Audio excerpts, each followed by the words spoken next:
Thank you so much for that. Yeah, there you go. It just happened. Come on, the roots. Thank you. Hi, everybody. In the glittering heart of Hollywood, she was the embodiment of perfection. A radiant smile, elegant posture, and eyes that carried both innocence and ambition. Anne Hathaway wasn't just acting in fairy tales, she was living one.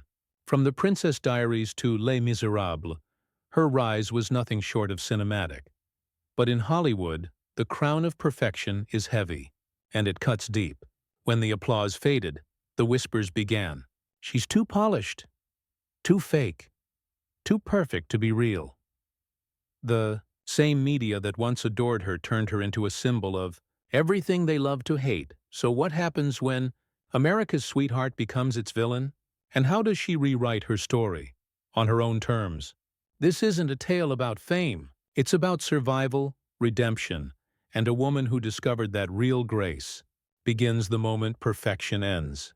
Long before the fame, before the red carpets and golden statues, Anne Jacqueline Hathaway was just a wide-eyed girl from Brooklyn, New York. Born on November 12, 1982, she grew up in Millburn, New Jersey, a quiet suburb far from the chaos of Hollywood. Her mother, Kate Macaulay, was a stage actress. Her father, Gerald Hathaway, a lawyer. It was her mother's world, the smell of makeup, the thrill of stage lights, that captured young Anne's imagination. As a child, she was shy but fiercely emotional. She once dreamed of becoming a nun, guided by her family's Catholic faith, until she realized that acting allowed her to explore every emotion she was taught to suppress. That revelation changed everything. But growing up wasn't easy. Anne battled anxiety and a constant pressure to be perfect, a pattern that would follow her into adulthood. She often described herself as too sensitive for her own good, a girl who felt everything too deeply.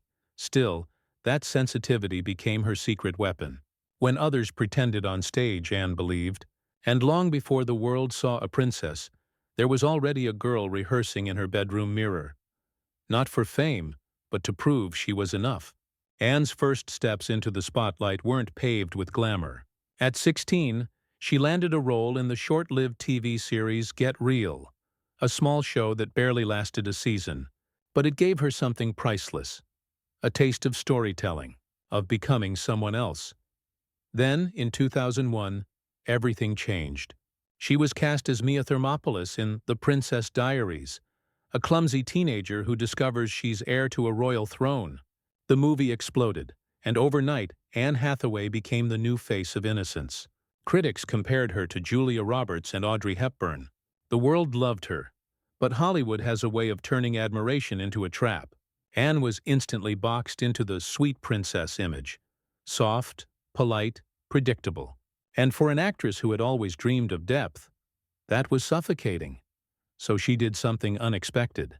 She broke her own crown. Anne started taking darker, riskier roles in Havoc and Brokeback Mountain, roles that made people uncomfortable, but made her feel alive. The transition wasn't easy. The tabloids mocked her, the studios hesitated, but quietly, behind every smile on the red carpet, Anne was building something stronger than fame. She was building range. If The Princess Diaries made Anne Hathaway famous, The Devil Wears Prada made her unforgettable. In 2006, she stepped into the world of high fashion as Andy Sachs, the naive assistant who learns to survive under the ruthless Miranda Priestley. It was the perfect metaphor for Anne's own Hollywood journey. A young woman trying to prove she belonged in a world that didn't forgive softness. The film was a phenomenon. Suddenly, Anne wasn't just the princess. She was powerful, ambitious, and sharp. A woman capable of standing next to Meryl Streep and holding her ground. Her confidence, her intelligence, and her emotional precision turned her into one of Hollywood's most promising actresses. Success followed her everywhere. From Becoming Jane to Rachel Getting Married, Anne's performances grew deeper, rawer, more fearless.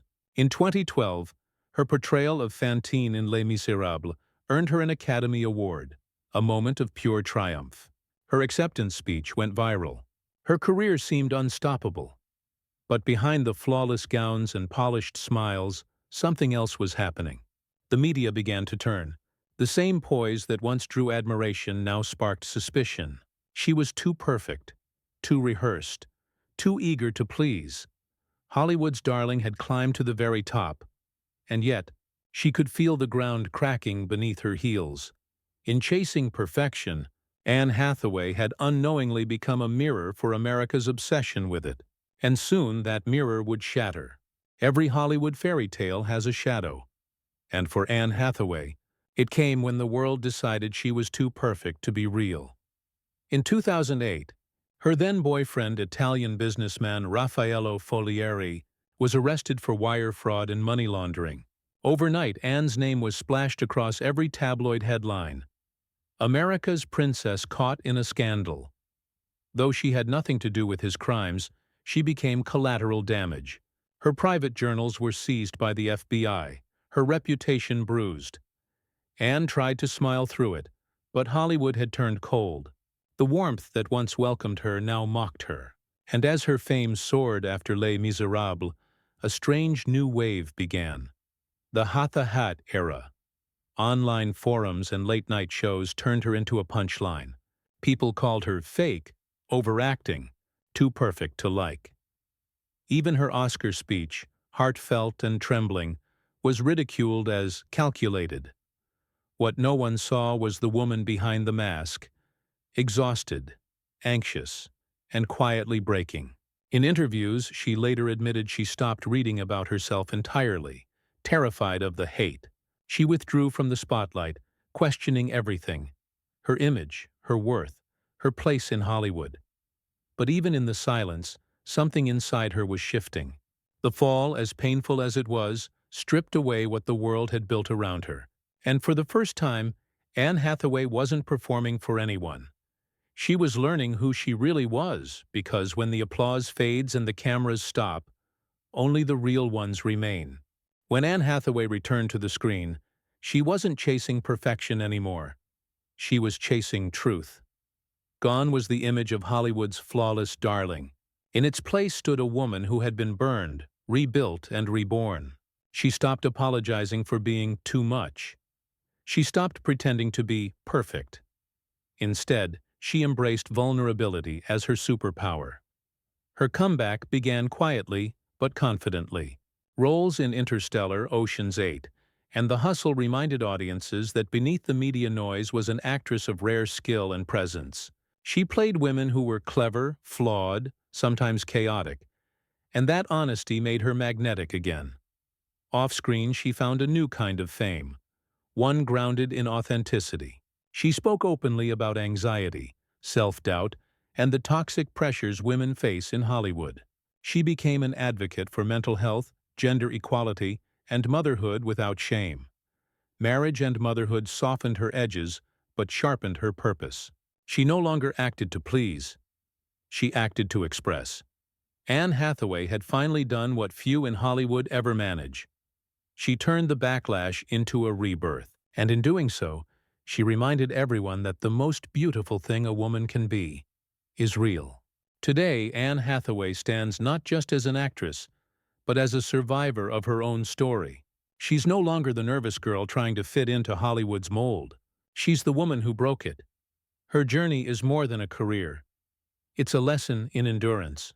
She taught a generation that grace isn't about smiling through pain, but about owning it. That success means nothing if you have to lose yourself to keep it. And that perfection, no matter how shiny, can never compete with sincerity. From the fairy tale world of the Princess Diaries to the raw emotion of Les Misérables and beyond, Anne Hathaway has rewritten what it means to be a Hollywood icon. Not the most adored, not the most flawless, but the most human. Because in the end, her greatest role wasn't a queen, a dreamer, or a heroine. It was herself. The journey of Anne Hathaway proves that the fall doesn't define you. The rise after it does. If her story inspired you, like, share, and subscribe for more untold Hollywood journeys.